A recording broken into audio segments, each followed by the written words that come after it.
오늘은 여러분들과 함께 여호와 이레 하나님을 생각해 보려고 합니다. 야훼 이레, 제호바 이레라는 여호와 이레 하나님. 저는 윤남호 목사, 매노아 영성훈련원장입니다. 윤남옥의 말씀TV에 오신 것을 환영합니다. 우리가 지난번에는 출애굽기 1장을 다루었는데요. 오늘은 출애굽기 2장, 3장을 통해서 여러분들과 함께 여호와 이레 하나님을 한번 생각해 보도록 하겠습니다. 이스라엘 민족을 구원하시려고 하나님이 준비하시고 계셨는데, 하나님은 때도 준비하시고 환경, 애굽과 광야를 준비해 주시고요.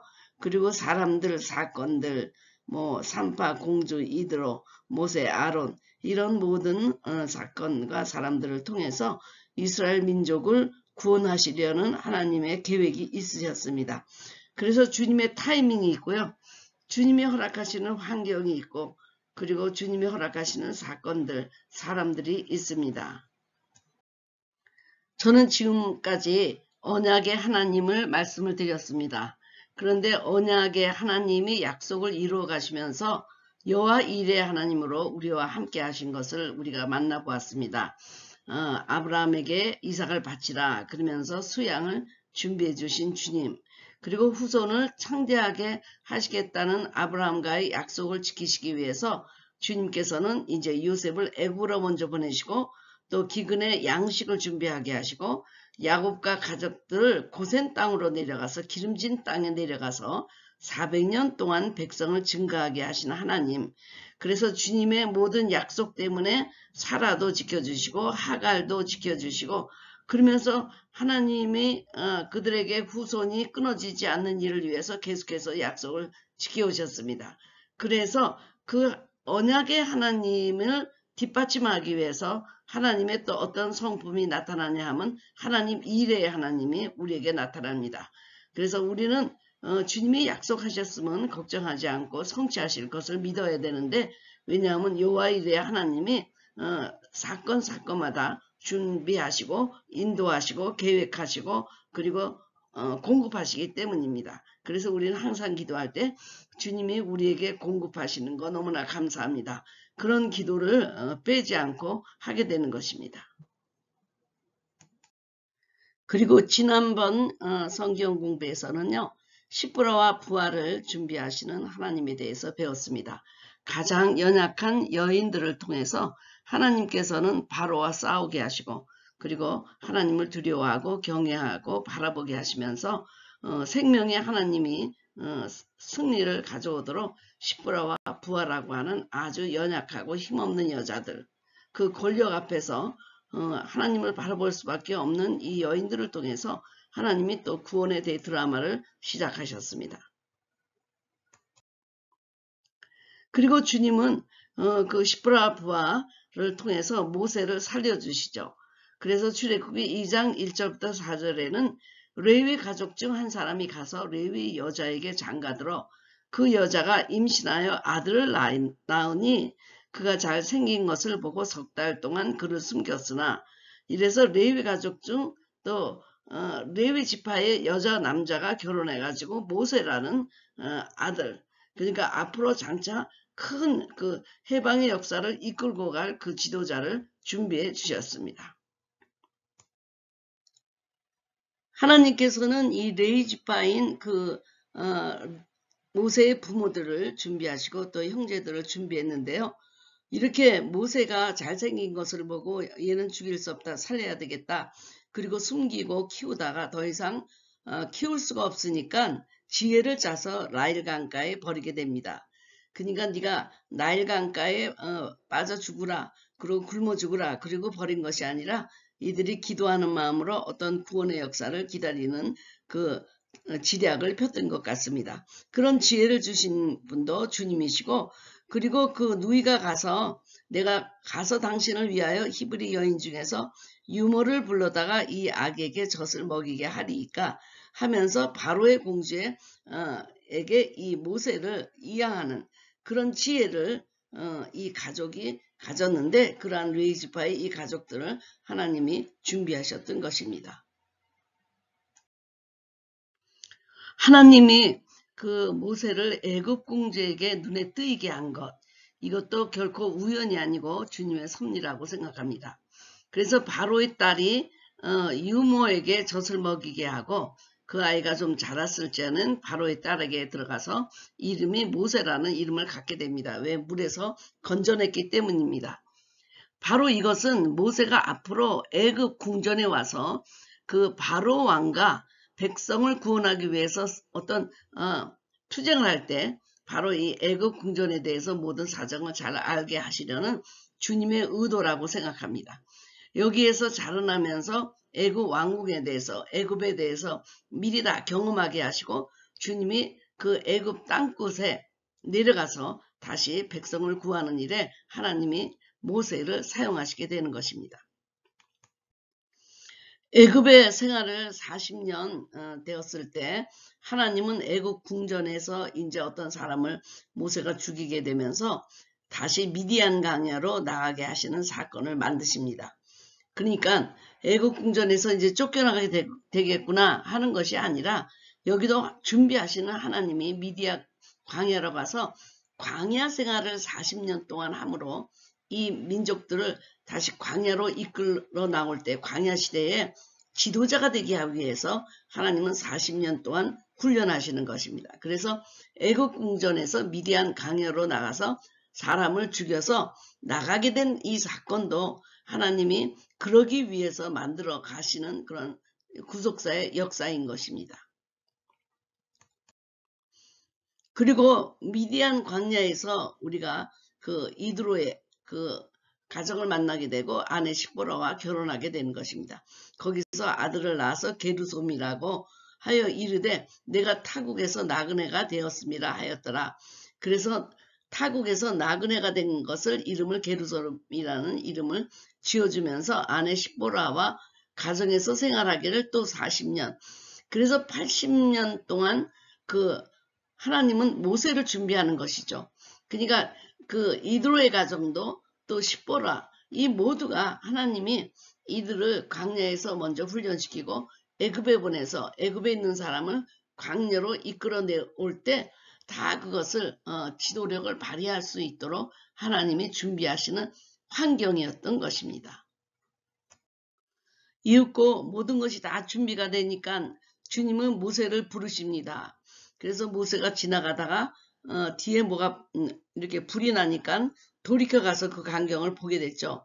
그래서 떨기나무가 어찌하여 타지 아니하는고, 그러니까 불은 붙었는데 떨기나무가 타지 않으면서 주님을 만나게 됩니다. 여기에서 하나님은 그 준비된 모세를 부르시고 그에게 사명을 주시기 시작합니다. 그러니까 이 모세 가정은 그 누이 미리암도 있었지만은 형 아론도 있었습니다. 그래서 이 모세를 하나님이 부르셨는데 입이 뻣뻣하다, 뭐 말이 둔하다 이러면서 자꾸 가는 것을 망설이고 사실 모세는 애굽으로 가는 것이 사실 두려웠을지도 모릅니다. 애굽에서 자기가 살인자란 이름이 있고 그리고 아무리 왕이 죽었다고 하더라도 자기는 애굽은 땅끝, 그에게는 땅끝과 같은 곳이었는데 갈 수 없었어요. 너무나 힘이 들고 자꾸 그것을 마다하고 안 갔으면 좋겠다고 생각할 때 주님이 레위 사람 내 형 아론이 있지 아니하냐. 그가 말 잘하는 것을 내가 아노라. 그래서 그를 불러다가 이 모세의 대변자를 삼게 해주시죠. 그래서 아론을 준비하시는 하나님. 참으로 이건 놀라운 그 말씀인 것 같아요. 그러니까는 뭐 요새도 우리가 한국말을 못하면 한국어 통역이 있고 영어를 못하면 영어 통역이 있는 것처럼 아론을 모세의 대변자, 통역자로 세운 것 같습니다. 아론은 그 어머니와 레위 어머니 아버지하고 살아서 어쩌면 그 애굽말이나 히브리말이나 잘했을 것 같아요. 근데 모세는 그 애굽을 떠나오면서 그 히브리말도 둔하고 뭐 애굽말도 둔하고 뭐 그랬을지 모르겠습니다. 정말 뭐 입이 둔해서 그런 것인지 아니면 언어의 소질이 없었는지 알 수는 없지만 하나님이 아론을 그 모세의 대변자로 벌써부터 준비해 주셨습니다. 아주 말을 잘하는, 아론의 특징이 뭐냐? 말 잘하는 거. 그래서 말이 둔한, 입이 뻣뻣하고 말이 둔한 모세에게 내가 너의 말이 되어주겠다. 너의 힘이 되어주겠다. 주님께서는 그러는 거예요. 뭐 입이 둔하다. 그러면 내가 너의 말이 되어주겠다. 내가 능력이 없습니다. 그러면 내가 너의 능력이 되어주겠다. 제가 재물이 없습니다. 그럼 내가 너의 재물이 되어주겠다. 주님이 모든 것이 되어주시겠다고 그렇게 말씀하시는 분이십니다. 우리가 창세기와 그리고 출애굽기 초반을 이렇게 보게 되면 하나님이 거대한 구원의 역사, 위대한 미래를 하나님이 작은 아기에게 거시는 것을 우리가 보게 됩니다. 아기의 자원으로 보면 하나님의 나라가 이루어질 것 같지 않은 아주 인간적인 연약함이 있는 사람들을 주님은 택하셔서 이삭에게도 미래를 보시고 그리고 모세와 같은 연약한 아기로부터 미래를 보시고 준비하셨습니다. 그래서 우리는 자기를 보면 자원이 없고 제한되어 있고 지혜도 제한되어 있고 힘도 제한되어 있지만 그러나 그 뒤에는 거대한 하나님의 왕국이라는 자원이 있다는 것입니다. 가장 작은 자, 아기같이 힘없는 자에게 거시는 미래, 이것이 우리 주님의 위대한 구원의 솜씨입니다. 이 작은 아기에게 하나님의 위대한 왕국이 숨겨져 있습니다. 하나님이 그분의 구속사를 이끌어가는 이해되지 않는 비밀이 바로 이 작은 아이 안에 씨앗으로 숨겨져 있습니다. 모세도 그랬고 그리고 이삭도 그랬고 주님은 또 예수님도 아기로 보내셔서 그 아기를 통해서 세계를 구원하는 계획을 가지셨고 그 아기들에게 주님의 거대한 미래를 거시고 그리고 거기에 소망을 두셨습니다. 우리가 생각할 때는 참으로 아이러니컬한 방법일 것 같지만은 그러나 주님은 내가 했다, 하나님이 하셨다라는 고백을 듣고 창조주 하나님이라는 고백을 듣기 위해서 가장 작고 힘없고 자원도 없는 그런 아기로부터 하나님은 위대한 미래를 그곳에서 보셨던 것입니다. 우리들도 나는 아기와 같이 힘이 없다, 지혜도 없다, 뭐 철부지다, 뭐 이렇게 얘기할지 모르지만 주님이 거기서 위대한 미래를 보신다면 우리도 주님의 구원의 역사의 도구로 사용될 수 있습니다. 제가 좋아하는 한 의사의 고백이 있습니다. 내과 의사인데요. 제가 그 병원에 자주 다녔는데 그분이 이런 고백을 했습니다. 어떤 그 미국 할머니가 정말 관절이 너무 그냥 뚱뚱 부어가지고 걸어다니도 못하는 그분이 일주일에 교회 한 번, 그리고 우유 사러 가는데 한 번, 그렇게 외출을 하고 가끔씩 자기 병원에 온대요. 근데 아들하고도 연락이 안 되고 가족하고도 연락이 안 되고 이 늙고 힘없는 이 여자는 너무 고통스러워했답니다. 그 발 때문에. 그래서 의사가 저렇다면 저렇게 삶은 뭐하나 빨리 죽었으면 좋겠다. 저 사람도. 그것이 저 여인을 위해서 좋겠다. 이런 생각을 할 정도로 한번 걸어서 나가는 게 그렇게 힘든 여자가 있었답니다. 그런데 그 내과 의사가 어느 날 자기의 아내가 유방암에 걸려서 큰 절망 중에 있을 때 갑자기 그 환자가 아프다면서 진료를 요청하고 왔는데 이렇게 진찰하려고 옷을 벗기니까 그 여인에게서 한 유방이 제거된 것을 보았습니다. 그래서 깜짝 놀라서 어떻게 유방이 하나 없냐 그랬더니 그분이 화를 내면서 당신이 나의 주치의로 몇십 년을 이렇게 나를 진찰하고도 내 가슴에 한쪽이 없는 것을 몰랐느냐 그러면서 한 50년 전에 아주 열악한 의료시설 그리고 그 의학이 잘 발달하지 않는 그 시대에 자기가 암 수술을 받았다는 것입니다. 유방암. 그러면서 50년 동안 건강하게 살았다는 거예요. 그래서 그때 의사는 이렇게 지금 의학이 발달된 때 우리 아내에게도 소망이 있구나. 저렇게 50년 전에 의학이 발달하지 않았을 때도 유방암을 통해서 수술을 통해서 건강하게 50년을 더 살았는데 우리 안에도 이제 소망이 있구나 그런 생각을 갖게 되었답니다.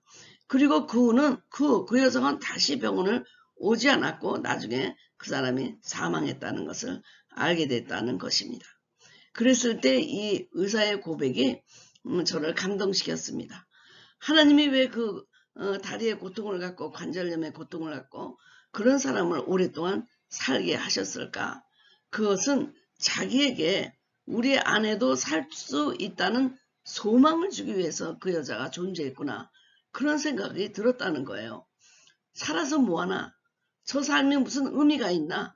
그랬는데 그 죽기 전에 그 사람이 유방암 수술을 한 것을 알게 되었을 때 이 의사는 자기 아내도 살 수 있다는 소망을 갖고 일어섰다는 얘기입니다. 그것이 자기에게는 너무 구원의 사건이었다고 그래요. 그래서 그 여자가 살면 뭐하나? 그랬는데 그가 살아서 자기에게 희망을 주고 갔다는 거죠. 그거 하나만으로도 그 사람의 삶이 참 의미가 있었다. 이런 얘기를 저한테 하는 것을 들었는데 제가 참 은혜를 받았습니다. 우리도 언제 어디서 어떻게 주님의 구원의 역사의 도구로 사용될지 모릅니다. 우리의 연약함이 사용될지 우리의 무식함이 사용될지 모릅니다. 언젠가는 주님이 언제나 어디서 어떻게 우리는 모르지만 사용되었을 것이라고 저는 믿습니다. 그래서 준비하시는 하나님이 작은 아기들을 사용하고 산파들을 사용하고 또 애굽의 바로 왕의 딸을 사용하고 그리고 이드로를 사용하고 모두 아론을 사용해 나가면서 우리는 주역은 되지 않지만 그러나 언젠가 하나님이 구원의 역사의 도구로 우리도 사용될 수 있다는 것이죠. 그래서 그런 과정을 준비하면서 주님이 우리가 꼭 필요할 때가 있을 것이다. 나는 그것을 생각하고 오늘도 나의 삶이 의미가 없다든지 내가 살아서 못하나 이럴 때 하나님의 그 여호와 이레의 한 순간이라도 우리가 사용될 수 있다면 우리 삶은 의미가 있다. 저는 그렇게 생각하고 이 한 의사의 고백을 여러분과 함께 나눕니다. 한번 마지막으로 우리 정리해 보겠습니다. 하나님은 이스라엘을 구원하시기 위해서 무엇을 준비하셨죠? 타이밍, 때, 사람들, 사건들, 환경들. 하나님은 정말 이렇게 무엇인가 이루시기 위해서 너무 아주 세밀한 그 여호와 이레 하나님으로 준비해 오셨는데요. 나는 이제 이 여호와 이레 하나님을 이렇게 함께 나누면서 무엇보다도 이런 생각을 저는 해봅니다. 과연 나는 이 땅에 살면서 내가 존재의 의미가 있을까? 나는 참 내가 이 땅에 옴으로 인해서 누구누구에게 행복을 주고 또 누구누구에게 아주 의미가 깊었고 그리고 하나님을 위해서는 어떤 존재였을까를 생각하면서 하나님이 만일 이렇게 온 구속의 역사를 준비해 나가시는 과정 중에 나의 시간과 나의 재물과 어떤 나의 지혜를 한순간 사용하셨더라면 나는 이 땅에 존재하는 것이 정말 의미가 있었다라고 생각하고 싶어졌습니다. 많은 사역과 많은 어치브먼트, 내가 뭘 성취하고 공부하고 나눠주고 이런 것보다도 하나님이 이 작은 일에 이렇게 모세를 통해서 여러 사람을 준비한 것처럼 하나님이 큰 일을 이루어 가시는데 그렇게 그 주역이 아니더라도 옆에서 작은 것에 하나님이 나를 사용해 주셨다면 나의 인생에 존재하는 의미가 있지 않을까 저는 그렇게 생각해 봤는데 여러분은 여호와 이레 하나님이 어떻게 적용이 되었습니까? 저는 여호와 이레 하나님을 내가 믿는다면 내 미래에 대해서도 걱정할 필요가 하나도 없다고 생각했습니다. 여호와 이레 하나님이 그 역사를 이끌어 가시기 위해서 주님이 준비하시고 처리하시고 인도하시는 것이 분명히 있다고 믿기 때문에 감사하면서 찬양하면서 그를 신뢰하면서 기쁘게 살아가면 된다고 또 적용해 봤습니다. 여러분 한번 여호와 이레 하나님이 여러분에게 어떻게 적용이 되는가 한번 여러분의 생각으로 여러분의 말로 한번 표현해 보시기 바랍니다. 여러분들이 구입할 수 있는 저의 저서들을 소개합니다. 나의 사랑하는 신부여 한국과 미국에서 땅이여 희년의 나팔을 불어라 한국과 미국에서 사도행전의 임파테이션 말씀보약 2천은 한국에서만 판매가 되고요. 기름 부으심은 한국과 미국에서 그리고 365일 자녀 축복기도 한글은 한국에서, 또 영어는 미국에서, 그리고 랜드웍의 이론과 실제는 영어로 아마존 킨들에서 여러분이 구입하실 수 있습니다. 이 모든 책들이 한번 제가 출판했다가 그 숫자가 다 팔리면 더 이상 재판하지 않으려고 합니다. 그러니까 재고가 있을 때 여러분들이 구입해 주시면 감사하겠습니다. 그리고 365일 축복기도 한영판은 혹시 진흥백화점에 들어가면 아직 재고가 있는지 모르겠습니다.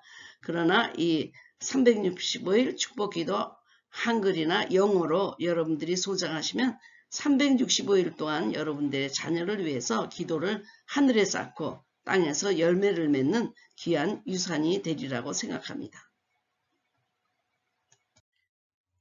끝까지 시청해 주셔서 감사합니다.